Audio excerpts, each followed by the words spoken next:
అమ్మా కోసం యూట్యూబ్ ఛానల్లో వీడియో మీకు నచ్చితే సబ్స్క్రైబ్ చేయండి. శ్రీమాత్రే నమః. కార్తీక పౌర్ణమి రోజు ప్రతి ఒక్కరూ పాటించవలసిన నియమాలు. కార్తీక మాసంలో వచ్చే పౌర్ణమి హిందువులకు పరమ పవిత్రమైన రోజు. ఈ మహాశివరాత్రితో సమానమైన పుణ్యదినం. ఈ పర్వదినాన్ని త్రిపురి పూర్ణిమ, దేవదీపావళి అని కూడా అంటారు. అశ్వయుజ అమావాస్య అంటే దీపాలు వెళ్లిన మరునాడు కార్తీక మాసం ప్రారంభమవుతుంది. ఇక ఆ రోజు నుండి కార్తీక మాసం ముగిసే వరకు ప్రతిరోజు సాయంకాలం వేళ దీపాలు వెలిగించి నిష్ఠతో పూజ చేస్తారు. ముఖ్యంగా కార్తీక సోమవారాలు, కార్తీక పౌర్ణమి పర్వదినాల్లో శేష పూజలు నిర్వహిస్తారు. ఈ నెల అంతా కార్తీక మహాపురాణాన్ని పారాయణం చేస్తారు. దేవాలయాల్లో కార్తీక పురాణ శ్రవణం ఏర్పాటు చేస్తారు.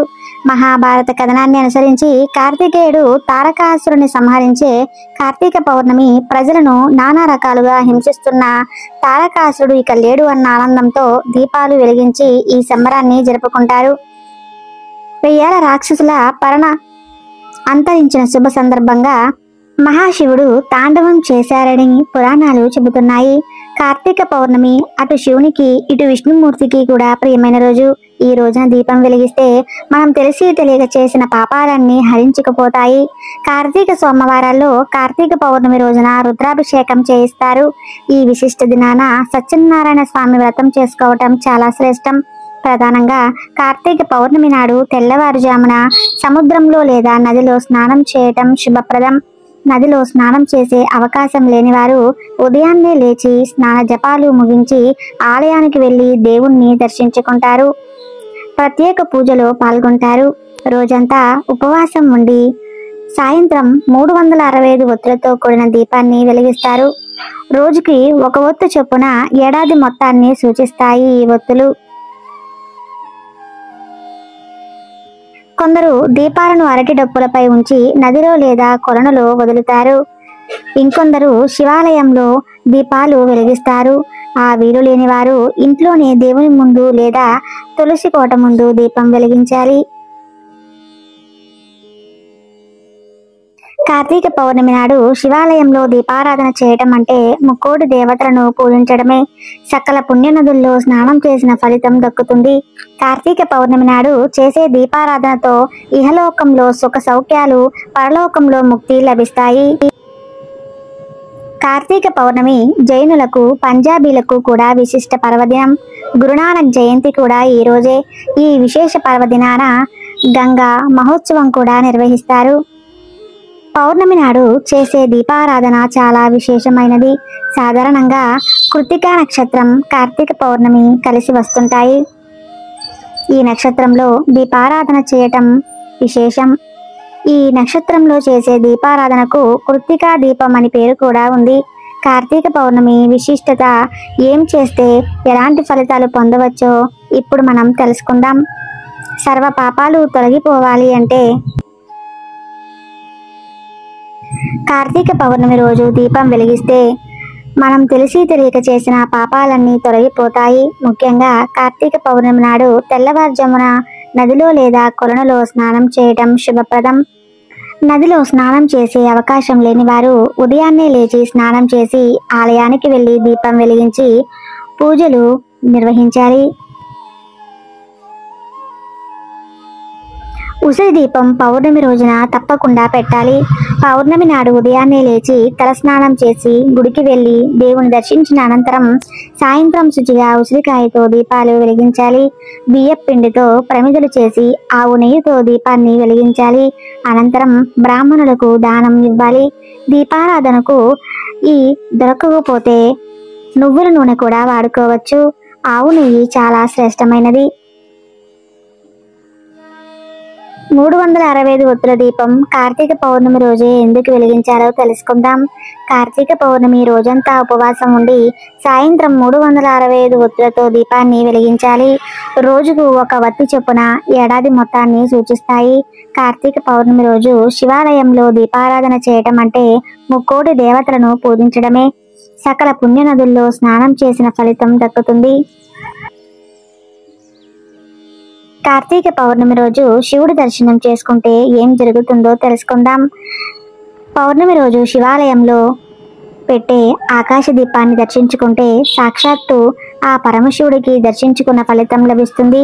కార్తీక పౌర్ణమి రోజు విష్ణువు మత్స్య అవతారంలో దర్శనమిస్తారు. ఇక ఆ పౌర్ణమి రోజు నైవేద్యంగా పాయసము సమర్పించాలి. కార్తీక పౌర్ణమి రోజు శివుడికి రాత్రి పాయసం నైవేద్యంగా సమర్పించాలి. కొంత మీరు స్వీకరించాలి. ఇలా చేయటం వల్ల మానసిక ప్రశాంతత, సంపదలు జీవితంలో మీరు పొందుతారు. ఇక పౌర్ణమి రోజు దీపాలు ఎటువైపు వెలిగించాలో తెలుసుకుందాం. కార్తీక పౌర్ణమి రోజు 4 నుంచి 5 నిమిషాలు చంద్రుడి కిరణాలు మీ మీద పడటం వల్ల నరాల బలహీనతలు, కళ్ళు, మీ బాడీ రిలాక్స్ అవుతాయి.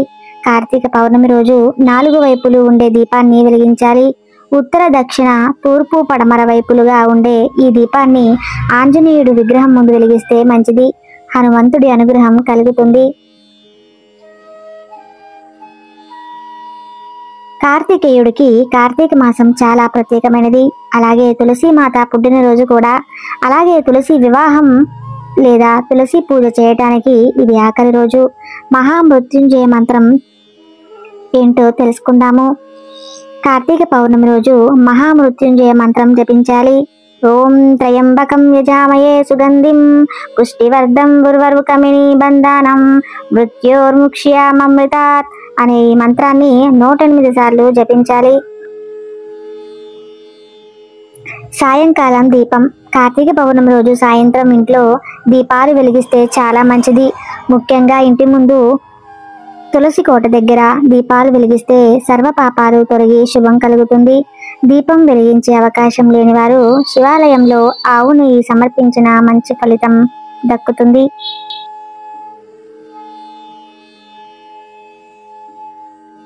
అశ్వమేధ యాగ ఫలితం ఎలా కలుగుతుందో ఇప్పుడు మనం తెలుసుకుందాం. కార్తీక పౌర్ణమి రోజు స్నానం చేసి దీపం వెలిగించడం వల్ల అశ్వమేధ యాగం చేసినంత ఫలితం దక్కుతుంది. ఇలా ఇవాళ దీపం వెలిగించడం వల్ల అన్ని కోరికలు తీరుతాయి. కార్తీక పౌర్ణమి నాడు నమక చమక మహన్యాస ఏకాదశి రుద్రాభిషేకం చేస్తే శివుడు ప్రసన్నుడవుతాడు అని పురాణాలు చెబుతున్నాయి. కార్తీక పౌర్ణమి రోజు మీరు ఈ విషయాలు తెలుసుకోవాలి. తులసి మొక్కతో పాటు ఉసిరి కొమ్మకాయలతో పెట్టి తులసి చెట్టు పక్కన రాధాకృష్ణుని విగ్రహాన్ని ఉంచి పూజిస్తే యువతులు కోరుకున్న వ్యక్తి భర్తగా వస్తాడని ప్రతీతి. ఈ కార్తీక పౌర్ణమి రోజున ఉసిరికి దానం చేయటం వల్ల దారిద్ర్యం తొలగిపోతుంది.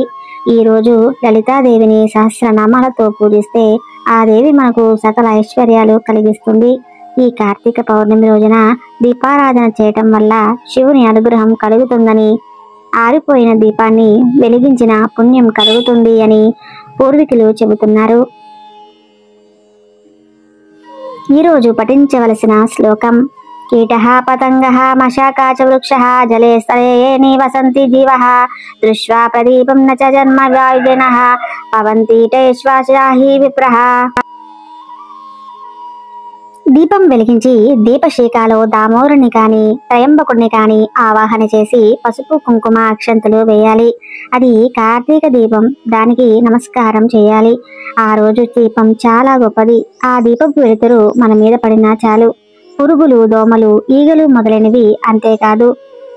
అక్కడ చెరువు కానీ నది కానీ ఉంటుంది కాబట్టి అందులో రకరకాలైన పురుగులు ఉంటాయి. అవి జ్యోతిని చూడగానే ఎగిరి వస్తాయి. నీటిలో ఉన్న పురుగుల మీద ఉన్నటువంటి ఇవన్నీ దీపం ఎక్కడ ఉందో అక్కడికి వచ్చేస్తాయి. ఇవన్నీ కూడా ఈ దీపం వెలుతురు ఎంత దూరం పడుతుందో ఆ దీపాన్ని ఇవేమి చూస్తున్నాయో ఆఖరికి చెట్టు కూడా అవన్నీ కూడా భగవంతుని పొందుగాక, వాటిని ఉత్తరోత్తర జన్మలో తగ్గిపోవుగాక, అవి తొందరలో మనుష్య జన్మ పొంది ఈశ్వరుని అనుగ్రహాన్ని పొంది ఈశ్వర కర్మానుసారము చేసి భగవంతుణ్ణి చేరుగాక అనే శ్లోకం చెప్పి దీపం వెలిగించి నమస్కరిస్తారు. ఈ శ్లోకానికి అర్థము ఇది మనుషులు మాత్రమే చేయగలిగినటువంటి గొప్ప విశేషం. దీపపు కాంతి పడితేనే అవి ఎంత గొప్ప ప్రయోజనాన్ని పొందితే ఇక ఆ దీపం పెట్టిన మనం ఎంత ప్రయోజనాన్ని పొందాలి. ఈ పవిత్ర దినాన విష్ణు ఆలయంలో స్తంభదీపం పెట్టిన వారు శ్రీ మహావిష్ణువుకి ప్రీతివంతులవుతారు. ఈ దీపాన్ని చూసిన వారి పాపాలు పటాపంచలవుతాయని విశ్వసిస్తారు. స్తంభదీపం పెట్టని వారి పితృదేవతలకు నరక విముక్తి కలగదు అంటారు. ఈ రోజున ధ్వజస్తంభం పైన సంధ్యాదీపం వెలిగిస్తారు. జ్వాలా తోరణం అనే ప్రత్యేక ఉత్సవం కూడా ఇవాళ జరుపుతారు. శివకేశవ భేదం లేని పరమ పవిత్రమైన మాసంలో కార్తీక పౌర్ణమి రోజున జరిగే జ్వాలా తోరణ దర్శనం చేస్తే సర్వ పాపాలు తొలగిపోతాయి. జ్వాలా తోరణ భస్మం ధరిస్తే భూత ప్రేత పిశాచ పాదాలన్నీ నివారణ అవుతాయి. కార్తీక జ్వాల దర్శనం వలన మానవులకు పశుపక్షాదులకు క్రిమి కీటకాలకు సైతం పునర్జన్మ ఉండదని ప్రతీతి. ఓం నమః శివాయ. సర్వే జనాలోక సమస్త సుఖినో భవంతు. ఈ వీడియో కానీ మీకు నచ్చితే తప్పకుండా లైక్ చేసి మీ చుట్టాలకి మీ ఫ్రెండ్స్కి షేర్ చేయండి. ధన్యవాదములు.